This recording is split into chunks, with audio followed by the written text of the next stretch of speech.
I thought in my heart, come now, I will test you with pleasure to find out what is good. So he's going to find out what is good by testing everything. He's going to know by experience what is good.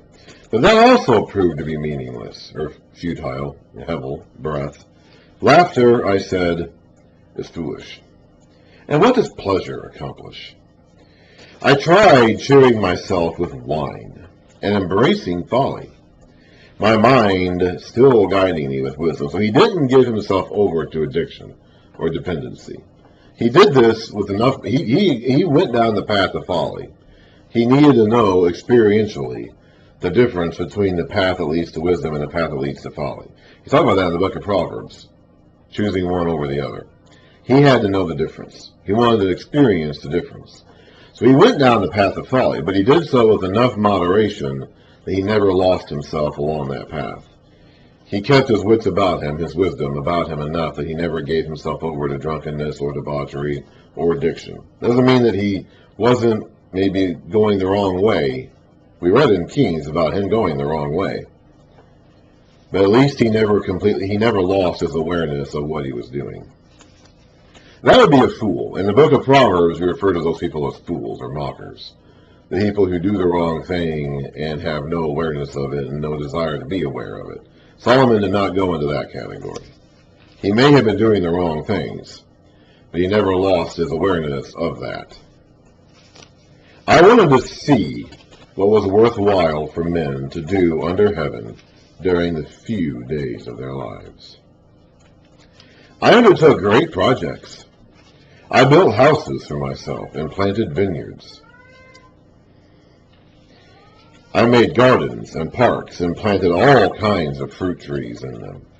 I made reservoirs to water groves of flourishing trees. I bought male and female slaves and had other slaves who were born in my house. I also owned more herds and flocks than anyone in Jerusalem before me. I amassed silver and gold for myself, and the treasure of kings and provinces. That very much sounds like Solomon. This is where we get the idea that this profile fits Solomon's profile. I acquired men and women singers, and a harem as well. We read about that. He had 1,000 women in his harem. Quite a few. He was certainly not going to have trouble finding his source of pleasure through women, now was he? The delights of the hearts of man. I became greater by far than anyone in Jerusalem before me. In all this, my wisdom stayed. So this is how we know this is supposed to be Solomon speaking. Because Solomon was greater than anyone who had come in Jerusalem before him, as well as anyone who came in Jerusalem after him. So no king, no son of David who was king in Jerusalem after Solomon can claim to have been greater than Solomon. Or have, so this we know then that this speaker, this teacher, is claiming to be Solomon here, even though he's not identifying himself as such. And all this, my wisdom stayed with me. So he never lost his wisdom. We read about the wisdom in Kings and Chronicles, the story of how he got, the story of how God gave it to him, the story of how he used it. And he used it to accumulate wealth for himself, and somewhat for his country, but mainly for himself. But he never lost his wisdom. It might seem like, as we read through 1 Kings 11, that he lost himself and his love for these women. But he's saying here he never lost his wisdom. He never lost sight of what he was doing. He may have known it was wrong. He may have known that some of the things he was doing were wrong. But he never lost sight of that. He never became a fool or a mocker who did not know, who no longer cared or never knew that his actions were wrong. He knew that. He never lost sight of that. So in all this, his wisdom stayed with him. I denied myself nothing that my eyes desired. I refused my heart no pleasure. So he indulged himself in whatever he wanted. My heart took delight in all my work, and this was the reward for all my labor. Yet, so he didn't deny himself anything. If he wanted to experience any kind of pleasure that could be gained in life, in this body under the sun, he experienced it. If he wanted women, he had them. He had 1,000 of them. If he wanted vineyards, he had them. If he wanted good food and good wine, he had them. Okay? He had everything that he could have desired, that any of us could desire, to pleasure himself with in this life, in this body, under the sun. And he held nothing back. If there was anything he wanted to experience, any desire he wanted to fulfill, he let himself do it. Yet, when I surveyed all that my hands had done, and what I had toiled to achieve, everything was meaningless, a chasing after the wind. Nothing was gained under the sun. Then I took all that stuff he did, all those things he accomplished, all that material pleasure he allowed himself to experience, didn't do anything for him in the end. Then I turned my thoughts to consider wisdom, and also madness and folly.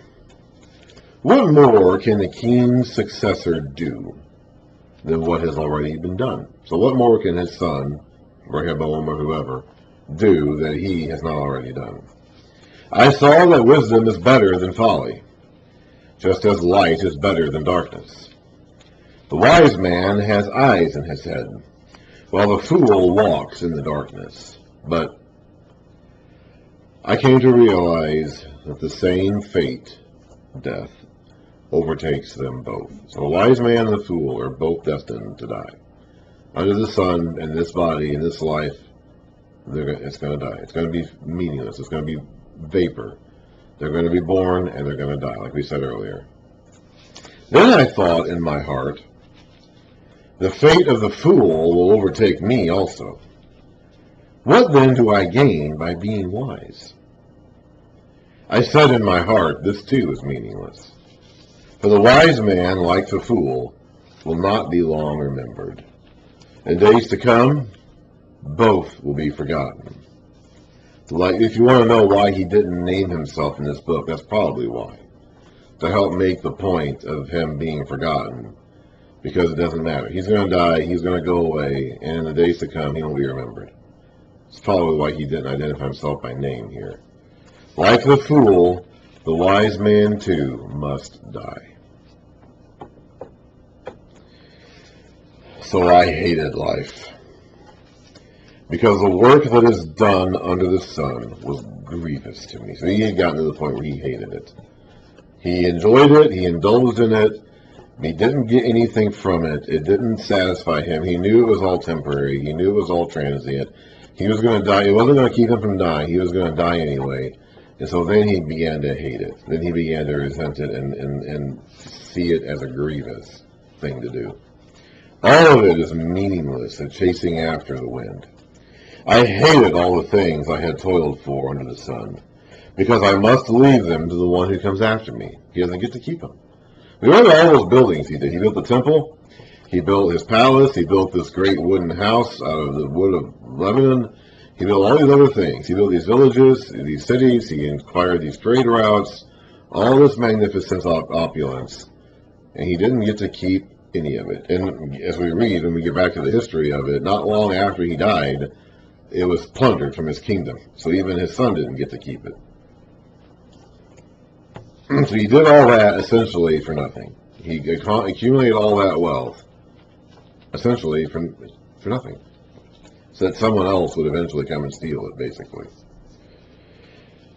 I must leave them to the one who comes after me. And who knows whether he will be a wise man or a fool.